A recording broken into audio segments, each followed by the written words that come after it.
The Pied Piper of Hamelin by Robert Browning. Hamelin towns in Brunswick, by famous Hanover city, the river Wester deep and wide washes its walls on the southern side. A pleasanter spot you never spied, but when begins my ditty, almost 500 years ago, to see the townsfolk suffer so from vermin was a pity.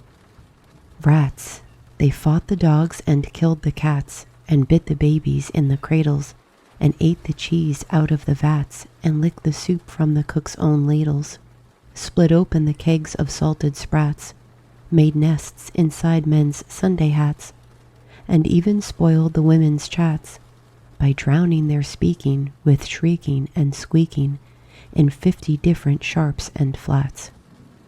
At last the people in a body to the town hall came flocking. "'Tis clear," cried they, "our mayor's a naughty, and as for our corporation, shocking, to think we buy gowns lined with ermine for dolts that can't or won't determine what's like to rid us of our vermin. Rouse up, sirs, give your brains a racking to find the remedy we're lacking, or sure as fate will send you packing." At this the mayor and the corporation quaked with mighty consternation. An hour they sat in council. At length the mayor broke silent. "For a guilder I'd my ermine gown sell. I wish I were a mile hence. It's easy to bid one rack one's brain. I'm sure my poor head aches again.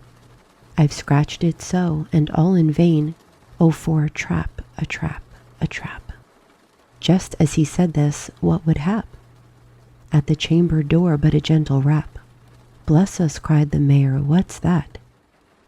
With the corporation as he sat, looking little though wondrous fat, only a scraping of shoes on the mat.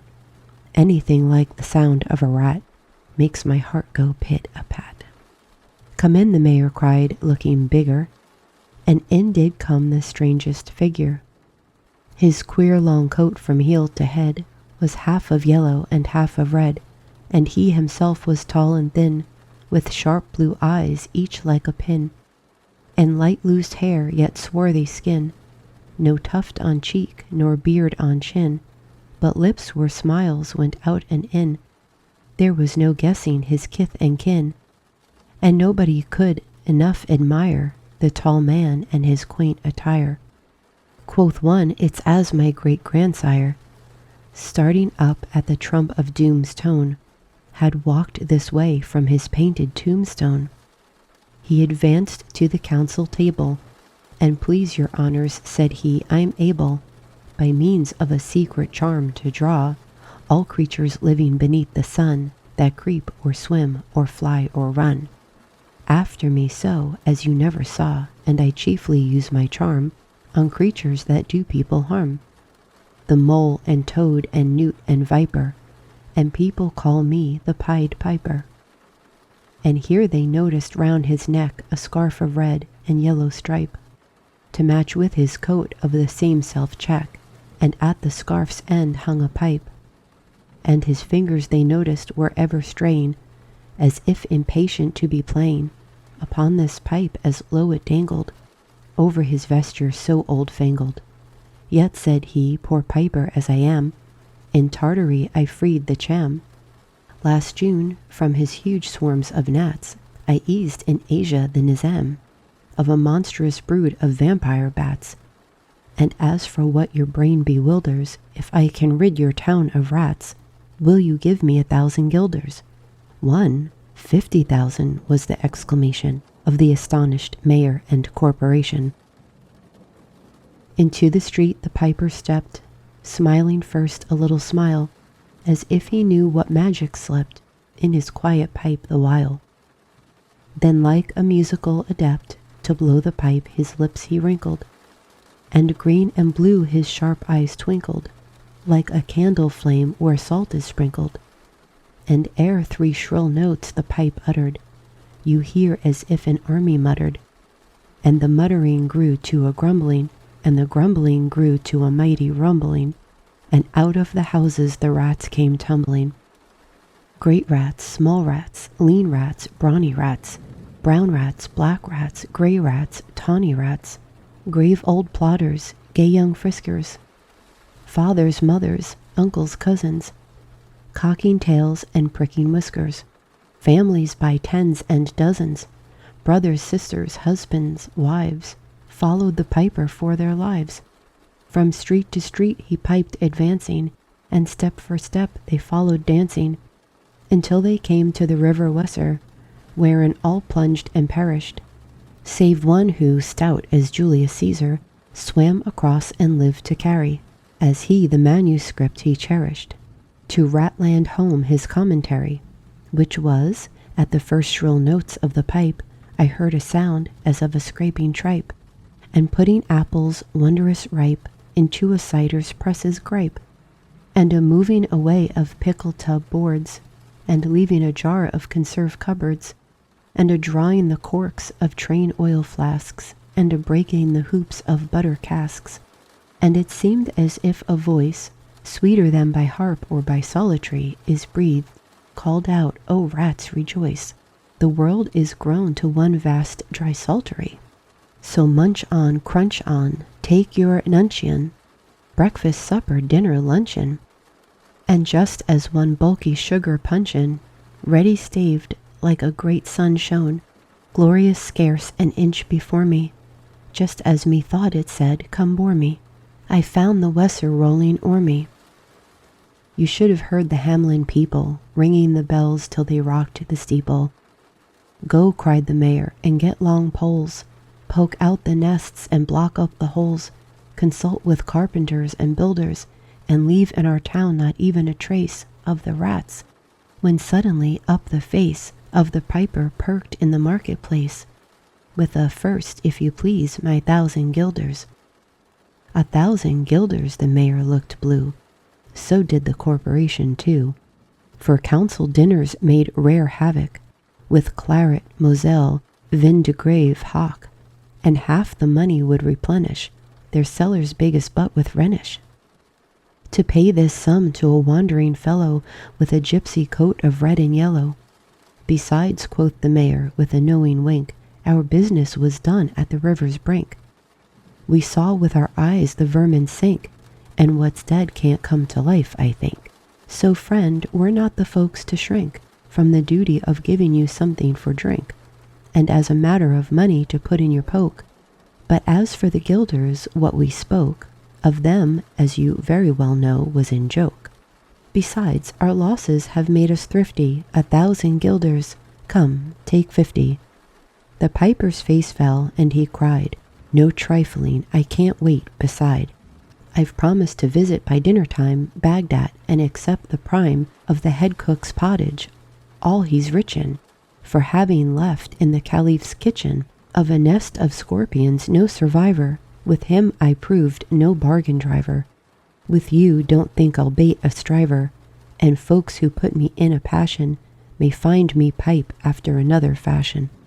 How, cried the mayor, d'ye think I'll brook being worse treated than a cook, insulted by a lazy ribald, with idle pipe and vesture piebald? You threaten us, fellow, do your worst, blow your pipe there till you burst. Once more he stepped into the street, and to his lips again laid his long pipe of smooth straight cane, and ere he blew 3 notes, such sweet, soft notes as yet musicians cunning never gave the enraptured air, there was a rustling that seemed like a bustling of merry crowds justling at pitching and hustling. Small feet were pattering, wooden shoes clattering, little hands clapping and little tongues chattering, and like fowls in a farmyard when barley is scattering, out came the children running, all the little boys and girls with rosy cheeks and flaxen curls, and sparkling eyes and teeth like pearls, tripping and skipping ran merrily after the wonderful music with shouting and laughter. The mayor was dumb, and the council stood as if they were changed into blocks of wood, unable to move a step or cry to the children merrily skipping by, could only follow with the eye that joyous crowd at the piper's back. But how the mayor was on the rack! And the wretched council's bosoms beat, as the piper turned from the high street to where the Weser rolled its waters, right in the way of their sons and daughters. However, he turned from south to west, and to the Koppelberg hill his steps addressed.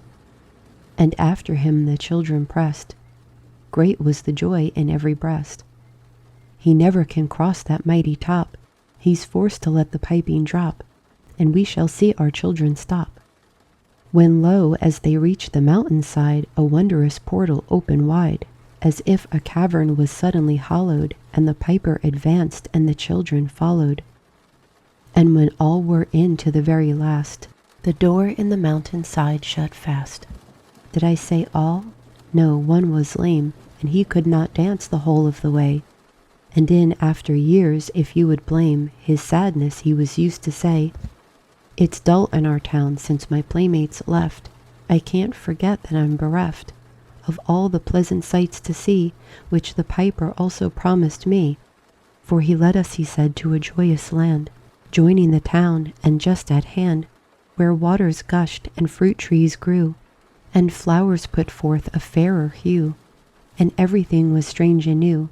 The sparrows were brighter than peacocks here, and their dogs outrun our fallow deer, and honey-bees had lost their stings, and horses were born with eagle's wings. And just as I felt assured my lame foot would be speedily cured, the music stopped, and I stood still, and found myself outside the hill, left alone against my will, to go now limping as before, and never hear of that country more. Alas for Hamelin, they came into many a burgher's pate, a text which says that heaven's gate opes to the rich at as easy a rate as the needle eye takes a camel in. The mayor sent east, west, north, and south to offer the piper by word of mouth whatever it was men's lot to find him, silver and gold to his heart's content, if he'd only return the way he went, and bring the children behind him.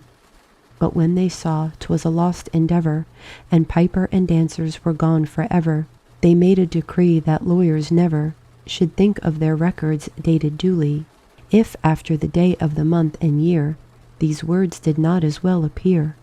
And so long after what happened here, on the 22nd of July, 1376, and the better in memory to fix the last place of the children's last retreat, they called it the Pied Piper Street, where anyone playing on pipe or tabor was sure for the future to lose his labor.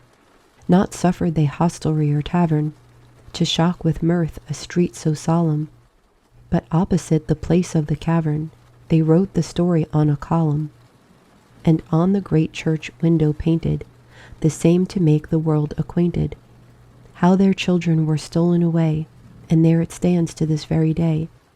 And I must not omit to say that in Transylvania there's a tribe of alien people who ascribe their outlandish ways and dress, on which their neighbors lay such stress, to their fathers and mothers having risen out of some subterraneous prison, into which they were trepanned long time ago in a mighty land, out of Hamelin town in Brunswick land. But how or why they don't understand.